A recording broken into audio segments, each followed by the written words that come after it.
Have you ever faced a moment where you felt emotionally drained, intellectually stuck, and unsure of how to keep going? Maybe life threw unexpected setbacks and you felt lost. Or maybe this is exactly what you're going through right now. But here's the truth. Your emotional and intellectual strength is like a muscle. You can train it, strengthen it, and use it to push forward no matter what happens. And the current global social and economic environments really push us inward to recruit our resilience and perseverance skills. You know, I heard recently a quotation from a friend, and it goes, "The strong get stronger and the weak fall apart."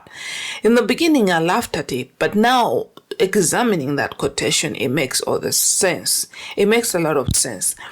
If you're strong in a very unstable, changeful environment, you're going to get stronger. You're going to get stronger because you won't let those situations reduce you to their level.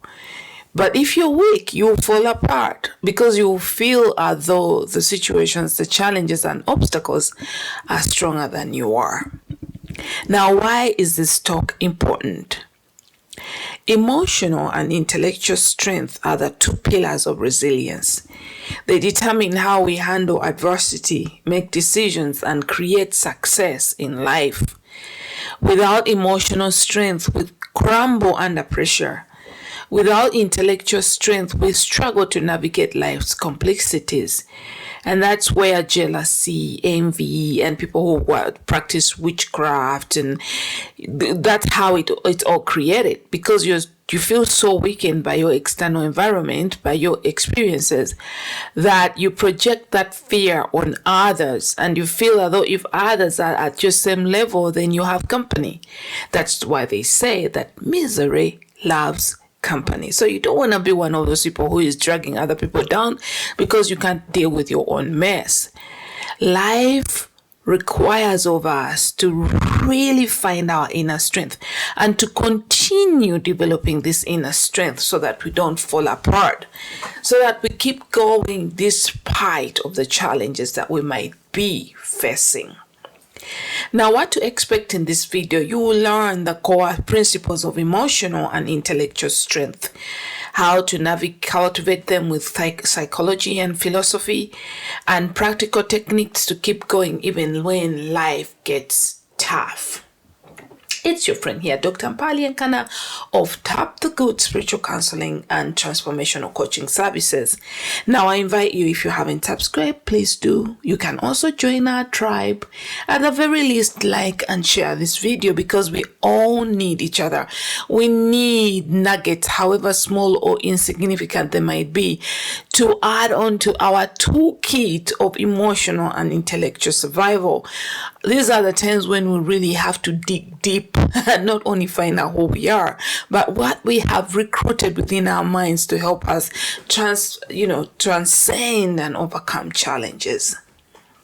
Now let's continue. What is emotional strength? You might say, Jacinta, what is emotional strength?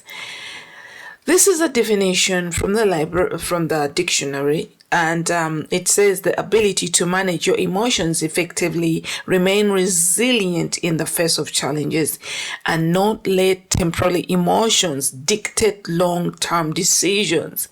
It's like you refuse to let temporary problems determine your future. You know that you can change anything. You know that you can transcend. You know that you have everything you need to go through whatever you're dealing through. And the psychological concept, according to James Gross, emotions drive behavior, but regulation allows you to respond instead of react. And the key techniques here are cognitive reappraisal, which means changing how you view a negative situation. For instance, instead of "I failed," you can say "I learned something valuable." And then the second one is acceptance. Rather than resisting emotions, feel those emotions. Allow yourself to experience them fully without judgment. Once we accept our external environment and let it run its course, and beyond that, once we accept how we feel about our disturbances and our challenges and sit back and observe these emotions and let them run their course without marring ourselves to them. It's like when you feel the sadness, don't be sad. Don't become what you feel. Then you have practiced acceptance. And then psychologically, this is an insight by Stoicism, and this is particularly from Marcus Aurelius. You have the power over your mind, not outside events. Realize this and you'll find strength. Once we realize that our external environment is doing itself, everything outside of us has the freedom to do as it wants. The economy has the freedom to change. The president has the freedom to decide. Everybody has the freedom to do as they want, and we have absolutely no control. Then we let them be, and we be. We let them be. And our business at that time is to manage how we feel and what we trust, and to ask ourselves, am I trusting this situation? Am I trusting this challenge? Or I'm trusting my higher power? And then to focus on what you can control and let go of what you cannot. Then you cannot control anything outside you, especially other people and situations. The first step towards changing your reality is changing how you feel about it. Once you change how you feel about anything, you've literally changed it, because even the way you address this challenge is going to be different than when you're feeling all stressed or discouraged or broken. They are two different, you would deal with the challenge differently. Now let's continue into what I refer to as intellectual strength. Intellectual strength is the ability to think critically, process information effectively, and make sound decisions even in high pressure situations. Now, do you have that? Would you say that you're intellectually strong? Would you say that you can make sound decisions even in high pressure situations? Or we have all learned to just react and go, fall on the crime scene of the ego. Something happens and you don't even give it a chance to really reveal what it is, and you're triggered and you accept your triggers and you just run after it and you react. And before you know it, you've actually made things worse. And for the most part, when you look back, you realize, oh crap, that's not what it meant. By my boss, my supervisor screaming at me, it didn't mean they want me out. It didn't mean they don't like me, but you've already resigned. Okay? It means that they're having a goddamn bad day. And then the psychological concept, and this is from a book by Carol Dweck, Growth Mindset. Intelligence isn't fixed. It can be developed through effort and learning. People with a growth mindset embrace challenges, while those with a fixed mindset avoid them. So Carol Dweck emphasizes that you can continuously develop your intellect through effort. The brain is limitless. Learning is limitless, and it's never been any easy. With artificial intelligence and all the teachers coming out in the world here on YouTube, sharing all their wealth of insights, really, learning should be the easiest thing for us today. There are books that are available in libraries. Instead of going through shorts and TikTok and falling for short-term gratification, you can spare 10 minutes a day and read a book. Read a self-empowerment book. Read someone's story of how they transcended. Remember that what you give to yourself is what you have. What you input is what is you output. We go out in the world often looking for what we didn't put out there. And that's greed, that's theft. What you give to yourself is what you find in the world. And then philosophically, this is an insight from the Socratic wisdom. The only true wisdom is in knowing you know nothing. And that means that when you wake up in every morning and you say, you know what, I am so open and I'm so open to learn what the day has to offer. I'm so open to learn what else is out there. What I know is historic, it might work, it might not. So I'm flexible enough to know what else could work. So that's why Socrates quoted that the only true wisdom is knowing you know nothing. And intellectual strength comes from curiosity, questioning assumptions, and being open to learning. Now, how to build emotional strength? How do we build emotional strength? Number one, practice self-awareness. Why it matters. Without awareness, emotions control you instead of you controlling them. And how do you do that? You journal, write down your thoughts and emotions daily. Identify triggers and patterns, Write down what you think about all the time. And once you start writing down what you think about all the time, you will see just how negative you are. We think about 10,000 thoughts a day. And if you're going to write down all the thoughts in case you had the time to really be mindful and see the thoughts you think about, you will understand why your experiences are also negative. But practicing self-awareness is becoming aware of what you're thinking consistently. It is questioning yourself, what am I thinking? Like you don't just jump onto the thoughts and believe them to be the truth. You examine your present. You're saying, what am I thinking? How am I feeling? Consistently, because literally you are the driver in your world. Without you, your world doesn't exist. So it's so important that we are practicing self-awareness on a momentary basis. And the other technique is to meditate. You guys, when we wake up in the morning and meditate, it's like you're cleaning house and lubricating your mental and emotional engine so that you go through life more smoothly. It's like cleaning house, okay? It's like brushing your teeth so that you don't go out there with a full breath. So meditation is preparing your mind for the day, for the challenges and changeful events of the day. And then the other tip in self-awareness is to ask yourself, is this emotion helping or hurting me right now? And sometimes when you feel so disoriented or so sad or so angry, stop and say, is this emotion helping you? And I know that some emotions come with a lot of validity. Actually, all emotions come with, the ego presents a lot of validity. You hear this voice, yeah, it's okay for you to be mad. Did you see what they did? Did you see what they did? It's like the ego is presenting the validity as to why you should be angry. But ignore the voice. Ask yourself, is this emotion helping or hurting me right now? And then tip number 2 is embrace discomfort instead of avoiding it. Psychology of exposure theory, but that is by Dr. Joseph Wolf. Facing fears in small steps reduces their power over time. If you are afraid of failure, intentionally take small risks daily to build resilience. That's why exercising is so powerful. It's such an incredible ingredient when you're developing your emotional and intellectual strength.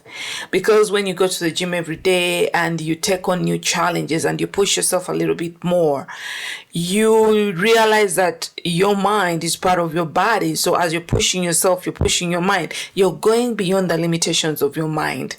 And as such, that's the same mentality that you can use when faced with other challenges that are not those heavy lifts or heavy lifts, the weights that you could be carrying.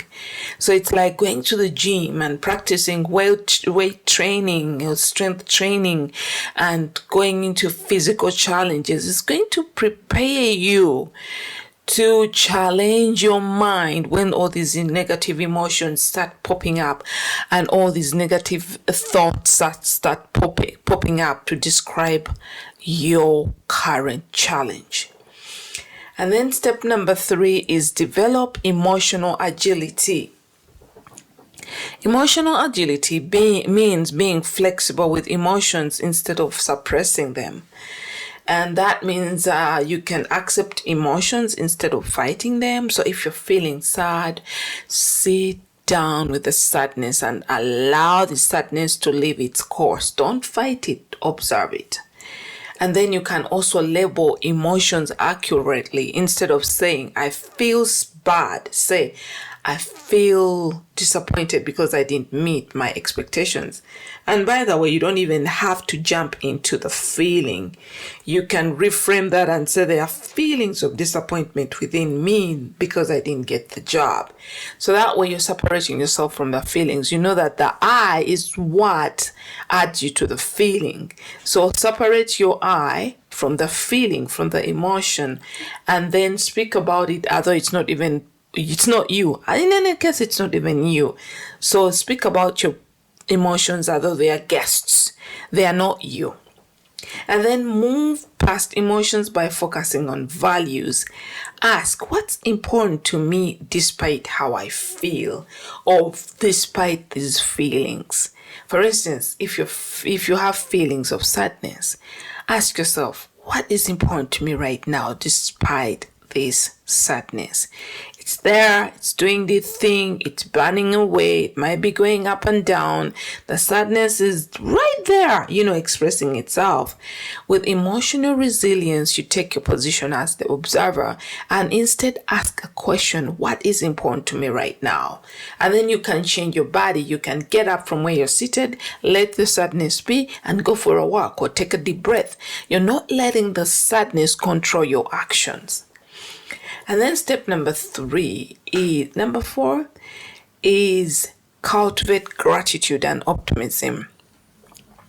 The Neuroscience of Gratitude by Dr. Robert Emmons, he says that gratitude rewires the brain for positivity and reduces stress and increases resilience. If you practice gratitude on a daily basis and you anchor it in your brain, you will always look for things to be grateful for. But you've got to develop the habit of being grateful. Like get a gratitude journal and write down things you're grateful for every day. And let these nerve endings, let your brain learn how to be grateful. And you can only do that through repetition. By writing down what you're grateful for every day, the brain starts rewiring itself in a way that it identifies things for you to be grateful for in your environment. And then how to build intellectual strength. Let's get into that. Number 1, develop critical thinking. The ability to question and analyze matters makes you adaptable in any situation. And how do you do that? Before accepting information, ask, what is the evidence for this? Don't just fall for all the lies they tell us, Ask. Like, we all have the freedom to ask. Don't just accept anything people tell you. Like, I heard somebody tell me one day, hey, Jacinta, you eat a lot of vegetables and so that's why you're gonna get fat. Why? Because cows eat a lot of grass and they're big. And then if I accepted that, I'll be in trouble. All right. So then seek diverse perspectives before forming opinions, which means you have to read, seek for information, be open for what's out there. And then challenge your own biases regularly. Like, challenge how you think, challenge your limitations, challenge your beliefs. Ask yourself, is this belief really true? And then number 2, commit to lifelong learning. And then read books that challenge your thinking, engage in deep conversations instead of small talk. And then tip number 3, strengthen focus and discipline. Work in distraction-free time blocks for maximum cognitive performance. Remember what I told you about, like sparing 10 minutes every day? Literally, set 10 minutes on your clock or your timer and just read. And those those don't get interrupted. Like even if somebody calls you, pause the clock, speak to them, and then resume. Like be dedicated. And then surround yourself with growth-oriented people. Join groups that challenge and inspire you. Seek mentors who push you to grow. How to keep going in tough times? Remember your why. He who has a way to live can bear almost anyhow. That is a quotation by Nietzsche. Reconnect with your bigger purpose whenever you feel like giving up. Like, why are you doing what you're doing? Why did you wake up this morning? Why are you alive? What do you want in life? And then break problems into small steps. Overwhelm causes inaction. Focus on micro progress. For example, if writing a book feels too big, commit on one paragraph per day. Okay? And then adapt an anti-fragile mindset. That's by Nassim Taleb. Resilient people survive, but fragile people thrive under stress. Instead of avoiding failure, seek out challenges that push you beyond your comfort zone. All right, guys, so to recoup, emotional strength equals mastering emotions and resilience. Intellectual strength equals thinking critically, consciously learning. Keep going by remembering your purpose, taking small steps, and embracing challenges as growth opportunities. Now, what's one thing you would do today to strengthen your emotional and intellectual resilience? Comment below. I would really love to hear your thoughts. Come back here. I've said a lot in a very short time. I've literally just shrinked everything to go through a 20-minute video. So come back here and listen if this calls to you. In the interim, guys, keep shining. And I'm sending you abundant love from my heart to yours. Peace and blessings. Bye.